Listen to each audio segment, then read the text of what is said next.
जय श्री कृष्णा सभी को। क्या आप सब मेरी एक हेल्प करेंगे? क्या मुझे बताएंगे कि कौन सा फल सबसे मीठा होता है? केला, सेब या आम?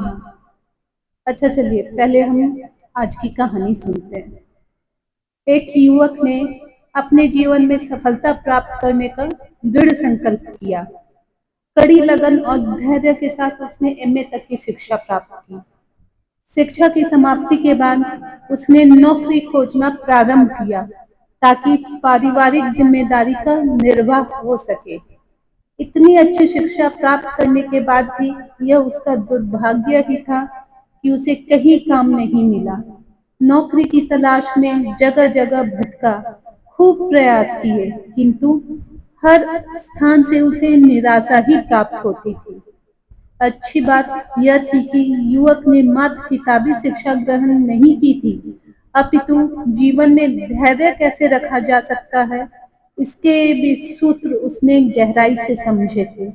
अतः आशावादी बनकर वह हर परिस्थिति का सामना करने लगा और उसकी खोज लगातार जारी रही।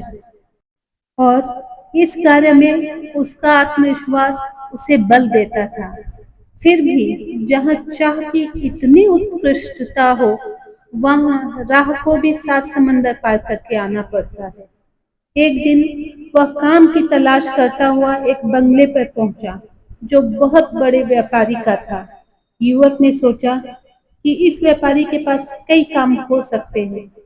जिस समय वह उनके घर पहुंचा, उस समय वे अपनी गाड़ी में बैठकर जाने की तैयारी में थे। युवक ने व्यापारी को आदर पूर्वक नमस्कार करके प्रार्थना के स्वर में बोला, साहब, मैं काम की तलाश में आप तक पहुंचा हूँ। यदि मेरे लायक आपके पास कोई काम हो तो मुझे अवश्य दिया जाए।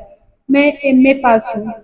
सेठ ने एक गहरी दृष्टि युवक पर डाली और उसकी उत्कंठा और मजबूरी का एहसास करते हुए बोले, अच्छा एक काम करो, ये जो सामने पत्थरों का ढेर पड़ा हुआ है, इन्हें उठाकर इसी बगीचे के दूसरे कोने में रख दो।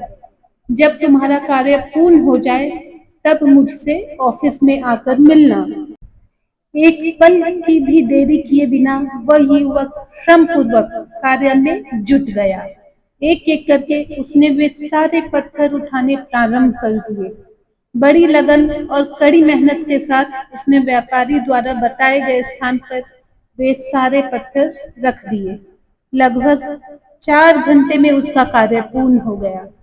तब वह कार्यालय पहुंचा और कार्य पूरा हो जाने पर सूचना दी। व्यापारी ने युवक को बुलाकर पूछा, यह काम हो गया? क्या तुम और काम करना चाहते हो?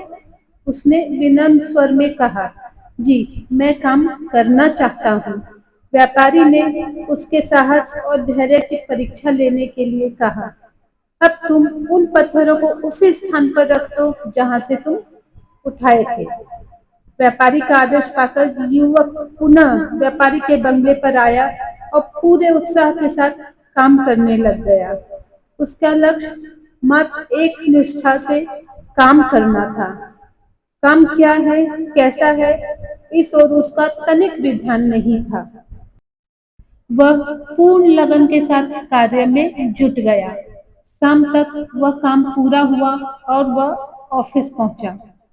व्यापारी ने मुस्कुराते हुए कहा, यदि और काम करना चाहते हो तो कल आ जाना। इतना कहकर व्यापारी ने उसे 100 रुपए दिए और चले गए। दूसरे दिन भी ठीक वही कहानी दोहराई गई।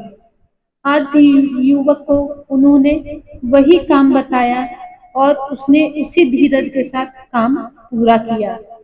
चाहे काम का कोई सिर पैर उसे समझ नहीं आ रहा था, फिर भी वह प्रसन्नता पूर्वक परिश्रम करता रहा। सायकाल व्यापारी ने पूछा, क्या और काम करना चाहते हो? उसने कहा, जी, मैं निरंतर काम करना चाहता हूँ। श्रम करना मेरे जीवन का लक्ष्य है, अतः मैं हर परिस्थिति में काम करने को तैयार हूँ। उसके हाँ कहने पर व्यापारी ने कहा, क्या यही काम करोगे? उसने कहा, जो आप बताओगे वही करूँगा। यदि आप ये काम दोबारा बताओगे तो मुझे भी पूरे उत्साह के साथ करने में कोई आपत्ति नहीं है। इतना सुनते ही व्यापारी ने कुर्सी से उठकर युवक की पीठ थपथपाते हुए कहा, शाबाश बेटा, मैं तुम्हारे धैर्य की परीक्षा ले रहा था। कल से तुम मेरे ऑफिस के मैनेजर नियुक्त किए जाते हो। यह सुनकर उसके चेहरे पर मुस्कुराहट फैल गई। उसका रोम रोम हर्षित हो गया। अब वह अनिमेष दृष्टि से व्यापारी की आंखों में झांकता हुआ उसके चरणों में झुक गया। युवक बड़ी प्रसन्नता के साथ घर पहुंचा और पत्नी को सारी बात बताई और अंत में कहा, धैर्य का फल हमेशा मीठा होता है। Patience is when you are supposed to be mad but you choose to understand. धैर्य तब होता है जब आपको लगे कि अब बस और नहीं, लेकिन फिर भी आप हार नहीं मानते और आगे बढ़ना चुनते हैं।